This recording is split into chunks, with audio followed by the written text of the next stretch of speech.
transnational corporations have a long and dark history of condoning tyrannical governments. Is it narcissism that compels them to seek their reflection in the regimented structures of fascist regimes?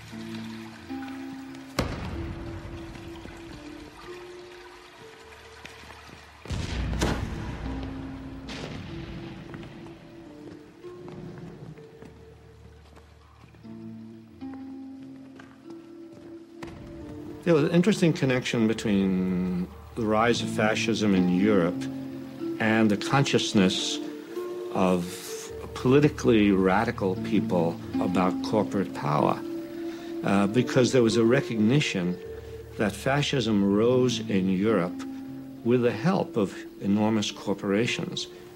Mussolini was greatly admired all across the spectrum. Business loved him. Investment shot up. And suddenly when Hitler came in Germany, the same thing happened there. Investment shot up in Germany. He had the workforce under control. He was getting rid of dangerous left-wing elements. Investment opportunities were improving. There was no problems. These are wonderful countries. I think one of the greatest untold stories of the 20th century is the collusion between corporations, especially in America, and Nazi Germany. First, in terms of how the corporations from America helped to essentially rebuild Germany and support the early Nazi regime, and then, when the war broke out, figured out a way to keep everything going. So General Motors was able to keep Opel going, Ford was able to keep their thing going, and companies like Coca-Cola, because they couldn't keep the Coca-Cola going, so what they did was they invented Fanta Orange for the Germans. And that's how Coke was able to keep their profits coming in to Coca-Cola. So when you drink Fanta Orange, that's the Nazi drink. That was created so that Coke could continue making money while millions of people died. When Hitler came to power in 1933, his goal was to dismantle and destroy the Jewish community. This was an enterprise so fast that it required the resources of a computer. But in 1933, there was no computer. What there was the IBM punch card system, which controlled and stored information based upon the holes that were punched in various rows and columns. Naturally, there was no off-the-shelf software as there is today. Each application was custom designed, and an engineer had to personally configure it. Millions of people of all religions and nationalities and characteristics went through the concentration camp system. That's an extraordinary traffic management program that required an IBM system in every railroad direction and an IBM system in every concentration camp.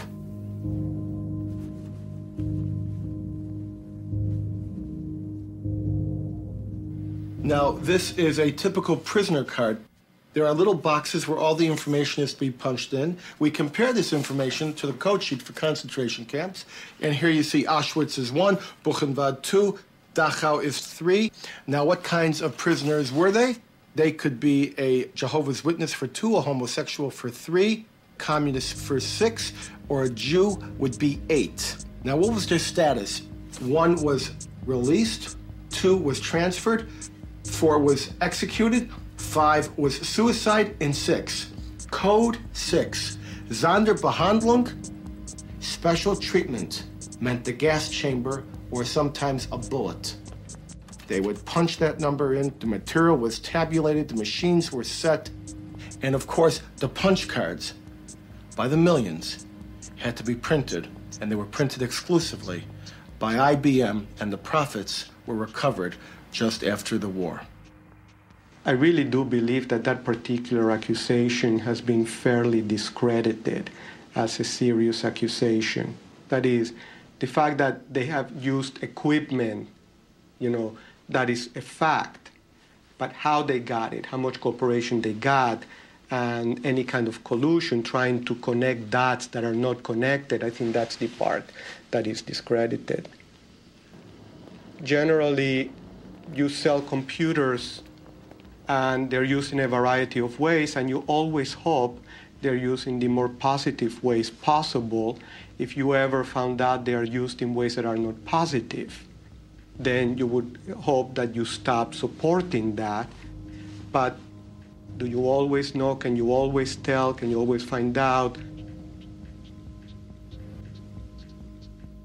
IBM would, of course, say that it had no control over its German subsidiary. But here on October 9th of 1941, a letter is being written directly to Thomas J. Watson with all sorts of detail about the activities of the German subsidiary. None of these machines were sold. They were all leased by IBM, and they had to be serviced on site once a month, even if that was at a concentration camp such as Dachau Buchenwald. This is a typical contract with IBM and the Third Reich, which was instituted in 1942. It's not with the Dutch subsidiary. It's not with the German subsidiary.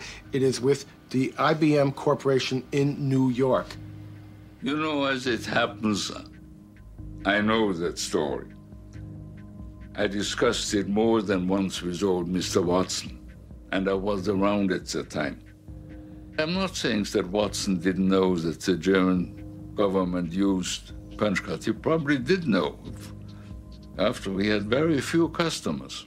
Watson didn't want to do it. It was not because he thought it was immoral or not, but because Watson, with a very keen sense of public relations, thought it was risky.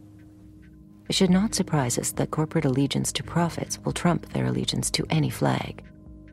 A recent U.S. Treasury Department report revealed that in 1 week alone, 57 U.S. corporations were fined for trading with official enemies of the United States, including terrorists, tyrants, and despotic regimes.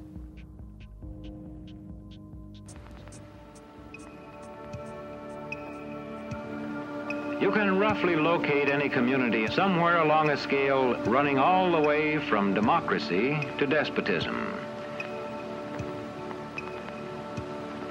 This man makes it his job to study these things. Well, for one thing, avoid the comfortable idea that the mere form of government can of itself safeguard a nation against despotism. For big business, despotism was often a useful tool for securing foreign markets and pursuing profits. One of the U.S. Marine Corps' most highly decorated generals, Smedley Darlington Butler, by his own account, helped pacify Mexico for American oil companies, Haiti and Cuba for National City Bank, Nicaragua for the Brown Brothers Brokerage, the Dominican Republic for sugar interests, Honduras for U.S. fruit companies, and China for Standard Oil. General Butler's services were also in demand in the United States itself in the 1930s, as President Franklin Delano Roosevelt sought to relieve the misery of the Depression through public enterprise and tougher regulations on corporate exploitation and misdeeds. More power to you, President Roosevelt. The entire country's behind you, thrilled with hope and patriotism. But the country was not entirely behind the populist president. Large parts of the corporate elite despised what Roosevelt's New Deal stood for. And so, in 1934, a group of conspirators sought to involve General Butler in a treasonous plan. The plan as outlined to me was to form an organization of veterans, to use as a bluff or as a club at least, to intimidate the government. But the corporate cabal had picked the wrong man. Butler was fed up with being what he called a gangster for capitalism.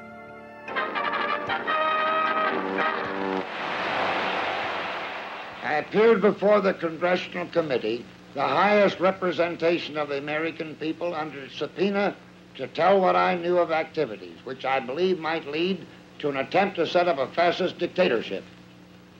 The upshot of the whole thing was that I was supposed to lead an organization of 500,000 men.